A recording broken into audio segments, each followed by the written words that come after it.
Hello, everybody.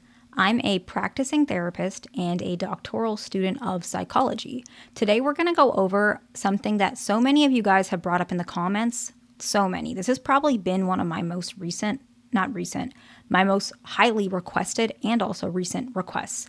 Why avoidance juggle multiple partners? And a lot of you guys use that exact word, juggle multiple partners. And a lot of you guys give thumbs up or reply to that comment and say you want this video too. So we're going to go ahead and talk about it. Before we jump into the specific reasons why they do it, I do want to talk a little bit about these dynamics, so what you can expect and what's going on with these particular dynamics. Now, let me explain what I mean. A lot of avoidants do not do this, okay? So if you have an avoidant partner, this does not mean that one day they're going to cheat on you. This is not what this means at all. Some do, and the ones that do, we're going to talk about why, but many of them do not. So don't fret. If your partner is loyal to you, they probably just are. Give them the benefit of the doubt until they prove otherwise. The other aspect is this is a little bit more common with fearful avoidance. Actually, I would say a lot more common with fearful avoidance. Dismissive avoidance don't really do this that often. I have one or two dismissive avoidance that have struggled with this, but most of the cases that I have that do this are fearful avoidance, okay? Not picking on you guys. I'm not judging. I just think this is important to recognize what you're looking for and why these things are occurring. So why not we go ahead and jump right in? Why do some avoidants do this, okay? The first one is that they're trying to create barriers to that one particular person they truly love. This is actually more common with dismissive avoidance if this is the reasoning. Both of them do it, but dismissive avoidance, if they are going to juggle multiple partners, it's going to be for this reason. They do have one particular person that they care about, and they're trying to create lots of walls so that they don't have to face this feeling. And so they will stay with a person that they don't like or juggle multiple people just so that they can avoid or deny to themselves that they like this person.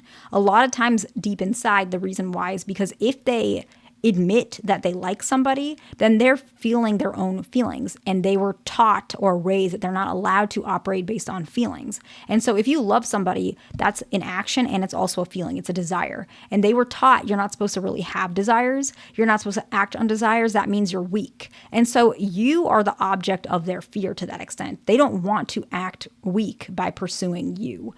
They don't want to act weak or prove that they gave in to that feeling. And so they're going to do anything in their power to say, I didn't give into that feeling. In fact, I have so many people, you don't mean anything, right? And sometimes it's also them trying to almost split up their feeling off of you to other people. I don't like you, I like this person, or I don't like you, this is a person that I prefer. Sometimes it's like they're lying to themselves. And this is really unfortunate because a lot of times the person who's in this place, they kind of know that, but you can't tell them that this is why this is happening. But often I've noticed the person who is in this situation, they do know that they are that person that the avoidant is avoiding, admitting that they do want to connect. I've seen it, and a lot of them know it, okay? The next one is much more common with fearful avoidance. They are worried that you will leave, so they want a backup. This is unfortunately really common, and it comes from their abandonment fear more than the avoidant side of them.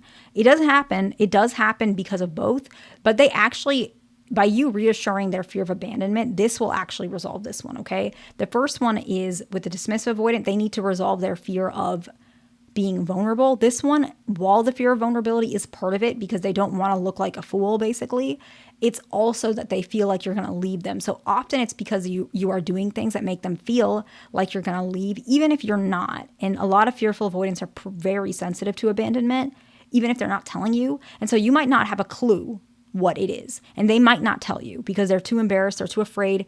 They're too afraid to be considered clingy or too much or overwhelming. And so they're not going to tell you often. And so you need to prompt them in a certain way by mentioning, I'm not going to leave you, or I appreciate who you are, whatever it may be. And so they don't feel like they need that backup. You can even ask, do you feel like I'm going to leave you? What's going on? Sometimes you need to be a little bit direct for them to, even if they react a little poorly at first, it sinks in, and that's helpful, right? Sometimes a lot of you guys get caught up into communication of what it's looking like at this moment. You have to understand, and we do this a lot in therapy, a patient's reaction, for example, is not the end all be all of what's happening, right? They're going to process it. The next session I see them, they're going to understand better.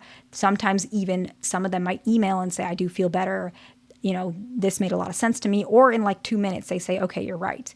It depends on what's going on. But part of their reaction is their own process. And so you have to let them have that reaction, but that doesn't mean you have to back down. Depends on the relationship. Keep everything I say with take it with a grain of salt. The next one is they think you are cheating. And so they don't want to be the one that's cheated on. They would rather be the one that cheated first, because it's almost like it makes them feel like they gave you everything and they were wrong. They don't want to admit that they chose the wrong person and you are, deciding to hurt them. So they want to feel like, oh, I never cared. It was never like that. Way more common with fearful avoidance. So much more common with fearful avoidance. And if this is the case, if you are doing this, obviously commit to them and stop cheating if you don't want them to cheat on you. But another aspect is if you're not and they think you are, ask them why they think that you are. Often they have a history of being cheated on. Maybe their parents cheated on them. Some fearful avoidance, and I've mentioned this before, they come from a family where maybe they were the child of the affair partner. And so they were already born out of these dynamics. And so fearful avoidance, they have a lot of trauma, so much it's actually, all attachment styles have trauma, but the level that fearful avoidance have trauma is really significant in comparison. This is my perspective. I could be wrong. I'm not trying to compare like that, but truthfully, this is the reality. When they have their diagnostic impressions, like in their file, like when we diagnose them, fearful avoidance among all, they tend to have like multiple diagnoses is in comparison. Not all the time, but sadly, it is true. And so they believe cheating is just, some of them believe it's inevitable. They may have a partner that was a parent that was a serial cheater. So they just think cheating is the way it is. And so they think you're cheating on them. The next point is actually very similar, where they feel like cheating is just part of relationships. A lot of time, again, fearful avoidant, but it's just because of their upbringing. The next one is that they're actually not avoidant. I know this probably doesn't fit fully, but they're actually not avoidant, but you think they are because you're not getting enough love and attention. And that's what it feels like if you're with an avoidant. And so if someone's cheating on you, you may feel similarly. So if this is the case, try to recognize if they have other, signs of avoidant attachment. Typically, it's going to be their childhood. If so, then they are, and you can use those methods that I have on my channel, many of them, to get closer to them. But if they're not, you may need to use different methods, okay? And the last one is that they actually have been asking you to meet their needs, but you criticize their needs and embarrass them. You don't mean to, but it makes them feel like they can't get it from you, so they're trying to get it from someone else. Again, more common with fearful avoidance. So let's go ahead and summarize, and then we're going to wrap it up, okay? The first one is they try to create barriers because they're trying to deny that they love you. Honestly, sadly, this is true. More common with dismissive avoidance. The next one is they're worried that you will leave them, so they want a backup. More common with fearful avoidance. The next one is they think you are cheating on them, and so they want to get ahead of that. More common with fearful avoidance. The one after that is they think cheating is normal, and they grew up and were raised in that. That's more common with fearful avoidance as well.